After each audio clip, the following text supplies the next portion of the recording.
बढ़िया है। आपका दिन कैसे जा रहा है? मज़ा आ रहा है काम करने में। तो हम शुरू कर सकते हैं। आप थोड़ा अपने बारे में बताएं, अपने बैकग्राउंड के बारे में बताएं। अच्छा, मेरा नाम जावेद खान है और मैं जावेद आबदी एनसीपीडीपी फेलो हूँ। और अगर मैं अपने बैकग्राउंड की बात करूँ तो मैं एक बुंदेलखंड जैसे रूरल एरिया से आता हूँ, जहाँ पे आज भी जद्दोजहद में ही लोग लगे रहते हैं कि कैसे भी उनको रोज़गार के अवसर मिले। और अगर हम बात मैं अपने बैकग्राउंड की करूँ तो मैंने master of social work Bundelkhand university से किया हुआ है और अभी मैं रिसेंटली एनसीपीडीपी का फेलो हूँ। तो उससे पहले मैं अलग-अलग कई जगह मैंने काम किया है। एनसीपीडीपी की फेलोशिप में जुड़ने से पहले मेरा कुछ सोचने का और समझने का नज़रिया अलग था और आज जब से मैं एनसीपीडीपी में जुड़ा हूँ तब से लेके अब मेरा सोचने समझने का नज़रिया अलग है। अगर मैं अपने ग्राउंड की बात करूँ तो शुरुआत में जब मैं गाँव में गया तो सबसे ज़्यादा चैलेंजेस तो यही थे कि लोग विकलांगता की बात कोई नहीं करता था, जहाँ हमने अपनी बात रखी। और मुझे आज भी वो इंसिडेंट याद है जब मैं पहली बार गाँव में गया, तो लोगों का ये रिएक्शन था कि इलेक्शन के समय है, इसी वजह से आज आप आ गए हो, विकलांगों की बात करने लगे आके। तो मैंने उनको कई बार गया टीम में लगातार 2-3 महीने लगातार जब मैं लोगों से मिला, धीरे-धीरे मेरे उन पे ट्रस्ट हुआ लोगों का। तब फिर कहीं जाके उन्होंने अपनी जो उनकी रोज़मर्रा की जो समस्याएँ हैं, उनके बारे में बताया। उनके जो चैलेंजेस आ रहे थे उन लोगों को, उसके बारे में उन्होंने अपनी बात खुल के की। शुरुआत में जब हम गए थे तो ये लग रहा था कि मुझे जो लग रहा था मैं अपना बताऊँ कि ये लगता था कि इतनी ज़्यादा समस्याएँ नहीं होंगी विकलांगों के साथ में। यहाँ तक कि विकलांगों के पास यहाँ अगर हम ग्रामीण भारत की बात करते हैं, तो ना सर्टिफ़िकेट है और ना ही उनको कहीं सरकार की जब तक सर्टिफ़िकेट नहीं होगा तब तक आपको सरकार की योजनाओं का लाभ ही नहीं मिल पाएगा। जी। तो ऐसे ही छोटी शुरुआत हुई जब से फिर मिला और लोगों से जब फिर मैंने अपने टॉपिक के बारे में लोगों को बताया कि मेरा जो टॉपिक है वो एम्प्लॉयमेंट पे मैं रिसर्च कर रहा हूँ इस फेलोशिप में रह के। तो उसमें भी ये था कि हम एम्प्लॉयमेंट में भी तो करें क्या? तो फिर मैंने उसमें भी कुछ संशोधन करके, कुछ सुधार करके जो मुझे फ़ील्ड में जो चीज़ की ज़रूरत समझ में आई, उस चीज़ को मैंने चुना, स्वरोज़गार पे फ़ोकस किया। एनसीपीडीपी डिसेबल्ड लोगों पे फोकस करता है, लेकिन वो कई क्षेत्र में फोकस करता है, जैसे हेल्थ हो गया, एजुकेशन हो गया, ट्रांसपोर्ट हो गया, एक्सेसिबिलिटी हो गया, या फाइनेंशियल इंक्लूजन हो गया। आपने स्पेसिफिकली एम्प्लॉयमेंट पे ही क्यों फोकस करा? आपने रोजगार पे ही क्यों फोकस करा? तो जावेद जी, जैसे आप जब इस फेलोशिप में आए, आप एक मोटिव लेके आए थे कि मेरे को इस एरिया पे काम करना है। तो आपने काम कैसे शुरू करा और आपने क्या कदम लिए अपने काम को आगे कैसे बढ़ाया? मैंने सबसे पहले इस अपने काम को शुरू करने से के लिए सबसे पहले तो मैंने सरकारी डेटा जो था, जो ग्राम पंचायत में जो प्रधान है उनके साथ मैंने मीटिंग्स की, आशा आंगनवाड़ी के साथ मीटिंग्स की, तो और जो ब्लॉक डेवलपमेंट ऑफिसर्स हैं उनके साथ मीटिंग की। तो वहाँ से ये बात निकल के आई कि डिसेबिलिटी से संबंधित किसी प्रकार का डेटा उनके पास है ही नहीं। जी। उनके पास जो डेटा था वो पेंशन का डेटा था कि अगर हम बात करते हैं तो वो उनका कहना यही था कि हमारे पास पेंशन का डेटा है और जो तो तब फिर मैंने यहाँ के जो ऑफिसर्स थे, जिला दिव्यांग कल्याण अधिकारी डीसी, उनके साथ मैंने अपने फेलोशिप के बारे में बताया और उनसे मीटिंग की। तो उनके पास भी जब हम गए तो उनका भी कहना यही था कि पर्सन विद डिसेबिलिटी का हमारे पास वैसा कोई डेटा तो है नहीं। हाँ, 2011 का जो सेंसस है वही एक डेटा है और इसके अलावा वैसा हमारे पास कोई रिटर्न में डेटा नहीं है कि कितने पर्सन विद डिसेबिलिटी डिस्ट्रिक्ट में हैं। और उन्होंने ये कहा था कि हाँ, डेटा जो है वो कितने सर्टिफिकेट बने हैं, वो डेटा आपको मिल सकता है तो जो सीएमओ के यहाँ से मिलता है। तो जब हमने सीएमओ साहब से बात की इस विषय पे, तो उन्होंने भी मतलब एक तरीके से हम कह सकते हैं कि डिनाई किया। उन्होंने कहा कि डेटा इस तरीके का हमारे पास कोई रिटर्न में डेटा है नहीं बेसिकली। तब फिर मैंने सोचा कि जब इस तरीके का कोई डेटा हमें उपलब्ध नहीं हो रहा, तो फिर मैंने 3 ग्राम पंचायतों को चुना काम करने के लिए। एक ग्राम पंचायत जो ब्लॉक से बहुत ही दूर थी और जिनकी आबादी अच्छी खासी आबादी थी गाँव की, उनकी पॉपुलेशन करीब 5000 थी। 2 गाँव ऐसे थे जिनकी पॉपुलेशन करीब 5-5 हज़ार की थी। तो उन पंचायतों में हमने सर्वे शुरू किया, क्योंकि मेरे पास ना ही किसी तरीके कोई सपोर्ट था और मैं खुद विकलांग था, तो इस वजह से करीब मुझे 6 महीने का समय लगा था। तो कभी कोई ऐसे इंसिडेंट्स या कोई ऐसी घटनाएँ हुई हो जहाँ पे लोगों ने एकदम इग्नोर कर दिया हो या आपके काम को तवज्जो ना दिया हो या आपको लगा हो कि मैं ये क्या कर रहा हूँ? बेसिकली गाँव में जब ये तो इंसिडेंट कई बार हुआ है ऐसा, क्योंकि जब हम गाँव में गए हैं तो कई बार लोग नहीं मिले। तो बहुत सारी बार ऐसा हुआ कि ये लगा कि अरे आप कहाँ जा रहे हैं बार-बार किसी को। और जब हम बार-बार मीटिंग्स के लिए भी उनको अप्रोच करते थे कि आइए सर, बात करते हैं, बैठते हैं, समूह का गठन करते हैं, तो उनको ये लगता था कि ये कुछ अपने लिए इसको कुछ अर्निंग हो रही है किसी तरीके से सरकार की तरफ से या कुछ तरीके से, ये खुद अपने लिए आता है, इसी वजह से ये बार-बार हम लोगों के पास आ रहे हैं।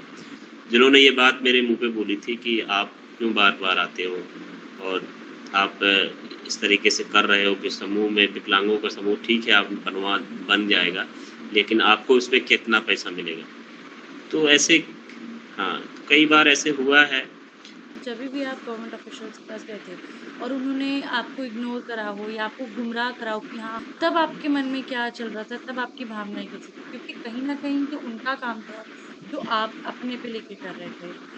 तो उस समय ये मतलब एक ऑफ़िसर हैं, उनका नाम तो नहीं लूँगा फ़िलहाल मैं। तो उन्होंने एक बार मुझसे ये कहा था कि आप डेट उन्होंने दी मुझे कि आप उस डेट पे आइए और हम आपके साथ एक जो डिसेबिलिटी ग्रुप्स है, उनके साथ आपकी एक मतलब मीटिंग कराते हैं, ताकि वो उनका गाँव में बहुत अच्छा नेटवर्क है और बहुत सारे समूह उन्होंने जो बनाए थे, जो जैसे एक ब्लॉक पे करीब 5 समूह चल रहे हैं। तो तब मैं उनसे ऑफ़िसर से बात किया, मैंने 2-3 बार कॉल किया कि सर आपने कहा था उस बार आपने कि हम उनके साथ मीटिंग कराएँगे आपकी। तो मैंने जब 3-4 बार उनको कॉल किया और पूछा, तो वो एकदम गुस्से से बोले क्या मेरे पास यही काम है, मैं विकलांगों के लिए ही करूँगा क्या? आप मैं मतलब विकलांगों के लिए थोड़ी मैं बैठा हूँ यहाँ पे। तो फिर उस दिन तब फिर मैंने उसकी शिकायत भी फिर ऑफ़िसर्स से की थी, लेकिन वही है कि अब ऑफ़िसर्स ने ही अब क्या कहा, क्या नहीं कहा, लेकिन हाँ, ये है कि दोबारा से जब मैं उनके पास गया, तो उन्होंने बात अच्छे से किए और आश्वासन दिया कि हाँ, ठीक है, हम करते हैं, आपकी मदद करेंगे, आप पंचायत में जाइए, तो हम आपकी मदद करेंगे। तो जावेद जी आपने बोला कि कुछ अच्छे रिस्पॉन्स भी मिले, तो उनके बारे में कुछ बताइए कि आपके कैसी कोई अच्छी घटना या प्रेरणात्मक घटना हुई हो? बेसिकली एक साथी हैं मेरे जन साहस फाउंडेशन की तरफ से इसमें होते हैं, तो जी। हमने उनसे कहा कि सर आप जब काम करते ही हैं, तो उनसे आप एक बात तो पूछ सकते हैं कि आपके साथ घर में भी विकलांग कोई है क्या? तो उसके माध्यम से भी हमें थोड़ा सपोर्ट मिला गाँव में। जी। तो जावेद जी आप अपना पूरा एक्सपीरियंस एनसीपीडीपी में कैसा रहा, कैसा बयाँ करेंगे? बेसिकली मेरा एक्सपीरियंस एनसीपीडीपी में मैं कह सकता हूँ कि शुरुआत जब हम एक तरीके से हम कह सकते हैं कि जब हम जुड़े थे, तब सोच रहे थे कि इतना मतलब संघर्ष या इतना ज़्यादा काम नहीं करना पड़ेगा। लेकिन जब हम फील्ड पे उतरे, तो ये समझा और जाना कि कितना हम काम किए हैं, तब भी एक तरीके से ना के बराबर ही हुआ है काम। लेकिन अब जो समस्याएँ पीछे छूट गई हैं, वो हो सकता है आने वाले टाइम में ना हो। जी। तो जावेद जी आपने बोला कि आप पहले भी बहुत छोटे-बड़े काम और आप एनजीओ से जुड़े हुए हो, लेकिन आपने कभी भी ऐसे रिसर्च या एडवोकेसी नहीं की? रिसर्च नहीं की थी बेसिकली। मैं एज़ ए ब्लॉक कोऑर्डिनेटर रहा था उसमें, तो रिसर्च पे नहीं था, यूथ डेवलपमेंट पे था, जिसमें उनके एडवोकेसी बेस्ड ट्रेनिंग्स कराना और मुद्दों पे बात करना उनके, और उस तरीके से था उसमें काम। लेकिन ये मैं जो काम रिसर्च बेस्ड हुआ, इसमें एक तरीके से हम कह सकते हैं कि ज़मीन पे क्या है हकीकत, उसको लेके हमने बिल्कुल काम किया है, और उसको हम कैसे उसको सुधार सकते हैं, उस पे प्रैक्टिकल पूरा काम हुआ है इसमें। तो ये ये आपकी पहली रिसर्च थी, तो कभी आपको जी, ऐसा लगा कि बहुत कठिन है या कोई इंटरेस्टिंग चीज़ जो आपको सीखने को मिली हो? बेसिकली अगर मैं बात करूँ रिसर्च के बारे में, तो इससे पहले मैंने कभी इस तरीके का काम नहीं किया था, और एनसीपीडीपी में जुड़ने के बाद मुझे ये एहसास हुआ कि अगर हो सकता है मैं अगर एनसीपीडीपी का में नहीं जुड़ा होता तो कभी मैं ये काम सीख भी पाता। तो ये मेरे लिए एक बहुत ही मतलब गर्व की बात है कि मैं एज ए फेलो के रूप में यहाँ एनसीपीडीपी में चुना गया, और मुझे भरपूर काम करने का मौका मिला और सीखने को बहुत कुछ मिला। तो जब आप देखते हैं कि आपके हेल्प से किसी दिव्यांग की मदद हुई है या वो रोज़गार कर पा रहा है या वो आत्मनिर्भर बन पा रहा है, तब आपको कैसा लगता है? वो एक तरीके से मैं कह सकता हूँ कि कम से कम एक लाइफ में हमने कुछ भी किया हो, लेकिन कुछ खुशी के पल किसी को मिले, ये बहुत बड़ी बात होती है। तो मुझे यही एक मतलब एक एहसास होता है या महसूस होता है कि मैंने किसी के लिए कुछ तो किया। जावेद जी, ये और जर्नी आपकी बहुत बड़ी रही है। आप खुद भी पहले दूसरे एनजीओ में काम करते थे। तो इस पूरी जर्नी में आपने क्या-क्या सीखा? आपकी लर्निंग्स क्या थी?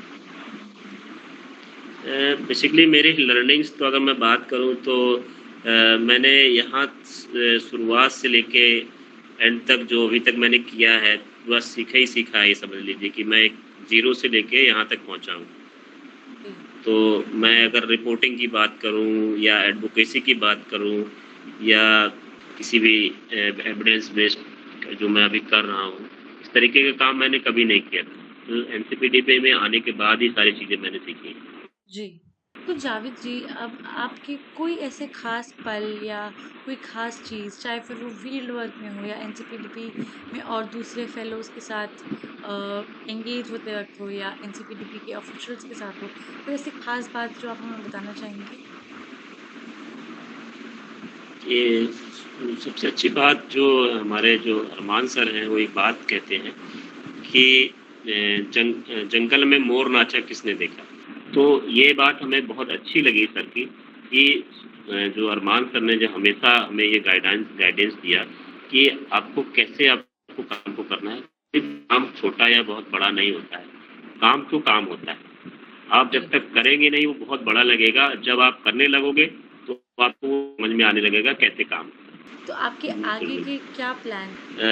बेसिकली मैं फेलोशिप के बाद किसी न किसी ऑर्गेनाइजेशन के साथ पहले जुड़ के काम करना चाहता हूँ, ताकि मैं जो मैंने सीखा है उसको और बेहतर तरीके से सीख सकूँ। ग्राउंड में क्या फेस करना पड़ता है वो तो मुझे समझ में आने लगा है, लेकिन ग्राउंड के बाद हमें कैसे अपनी बात बड़े ऊपर लेवल पे लेनी है अपनी बात को, उस चीज़ को हमें अपने जो मेरे मुद्दे हैं, जो समस्याएँ हैं, उनको कैसे समाधान कराना है, उस चीज़ को करने के लिए मुझे लगता है कि अभी हमें और काम करने की ज़रूरत है और सीखने की ज़रूरत है।